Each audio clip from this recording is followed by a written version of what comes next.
Welcome to competitive exams. आज जो topic हम लिंग्विस्टिक सीरीज़ में डिस्कस करेंगे उसका टाइटल है व्हाट इज़ अ फोनीम। इसमें हम देखेंगे कि फोनीम किसे कहा जाता है। तो चलें जी शुरू करते हैं। फोनीम की सबसे पहले आप डेफिनेशन देख लें कि any of a language is perceptually unique sound components that set one word apart from another such as the English words pat bad pad pat, bad and bad which are represented by the letters P, B, D and T। अब ये definition basically बता क्या रही है आपको।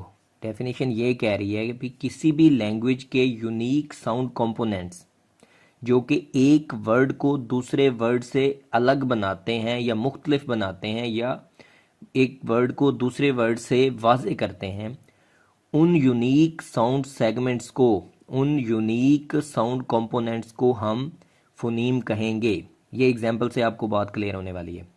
हमारे पास example है pad. क्या स्पेल्स हैं? PAD pad. दूसरी एग्जांपल है पैट, PAT पैट। अब पैड और पैट में डिफरेंस क्या है?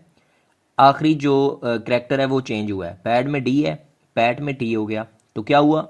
उसका जो साउंड था, उसकी जो प्रोनाउंसिएशन थी वो चेंज हो गई। इसी तरह हमारे पास तीसरी एग्जांपल है बैड। तो बैड के स्पेल्स हैं BAD बैड। और चौथी एग्जांपल है हमारी बैट, BAT बैट। अब इन दोनों एग्जांपल्स में सिर्फ एक ही करैक्टर का फर्क है। वो कौन सा है? आखिरी करैक्टर। बैड में D है और बैट में T है। तो इन दोनों की प्रोनाउंसिएशन भी चेंज होगी और ये दोनों वर्ड भी डिफरेंट हैं। यानी कि बैड का मतलब बल्ला है और बैट का मतलब जो है बैड का मतलब बुरा है और बैट का मतलब बल्ला है। तो इन दोनों वर्ड्स के मतलब भी डिफरेंट हो गए हैं। इसी तरह पैड का मतलब जो है वो पैड होता है। अब ये पैड जो है वो दो तरह के पैड्स होते हैं। एक क्रिकेट वाला पैड है, एक दूसरे पैड्स होते हैं जो विमेन यूज़ करती हैं। तो जौन सा भी है, पैड इज़ पैड और इसका मतलब डिफरेंट है। ये एक और वर्ड है और पैट जो है वो एक और वर्ड है। इसी तरह पैड, बैट, बैड, पैट, ये चारों डिफरेंट वर्ड हैं। इनके मीनिंग भी डिफरेंट है। और यहाँ पे हमारी जो फोनीम की डेफिनेशन क्लियर हुई वो ये हुई कि फोनीम एक ऐसी यूनिक साउंड कंपोनेंट होती है जो कि एक वर्ड को दूसरे वर्ड से डिफरेंट बनाती है। दोबारा रिपीट कर रहा हूँ कि किसी भी लैंग्वेज में फोनीम हम उस साउंड कंपोनेंट या उस साउंड सेगमेंट को कहेंगे जो एक वर्ड को दूसरे वर्ड से डिफरेंट बनाती है। किस वे में? दो वेज में। एक तो उसकी प्रोनाउंसिएशन भी डिफरेंट हो जाएगी, उसको प्रोनाउंस डिफरेंट तरीके से किया जाएगा और साथ में वो एक कंप्लीटली डिफरेंट वर्ड भी होगा, यानी कि उसका मीनिंग भी डिफरेंट होगा। तो ये इन जो हमारी एग्जांपल्स हैं इसमें P, B, D और T जो हैं ये चार डिफरेंट फोनीम्स हैं जो कि चेंज हुए हैं। दूसरी जो इंपॉर्टेंट बात है वो ये है कि फोनीम्स जो होते हैं वो एक दूसरे के कॉन्ट्रास्टिवली काम करते हैं। ये एक दूसरे के कॉन्ट्रास्ट में होते हैं, यानी कि इनकी डिफरेंट कॉन्ट्रास्टिव बिहेवियर होता है इनका।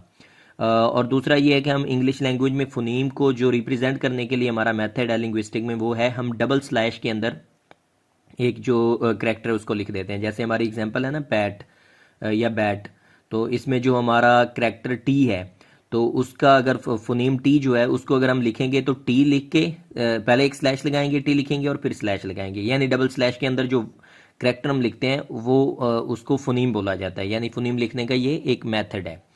इसके ऑपोजिट जो है वो है, ऑपोजिट तो नहीं कहेंगे, एक डिफरेंट जो तरीका है वो ये है कि एक करैक्टर के दाएं और बाएं जो बड़ी ब्रैकेट है वो हम लगा देते हैं। उस तरह अगर वो लिखा हुआ करैक्टर होगा तो वो फोनीम नहीं होगा, वो होगा फ़ोन।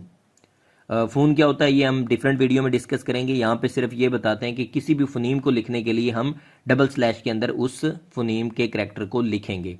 तो यहाँ पे आपको फोनीम की जो क्लियर डेफिनेशन है वो समझ आ गई होगी कि फोनीम किसी भी यूनिक साउंड सेगमेंट को कहेंगे किसी भी लैंग्वेज में जो कि एक डिफरेंट प्रोनाउंसिएशन दे और डिफरेंट ही वर्ड बना दे।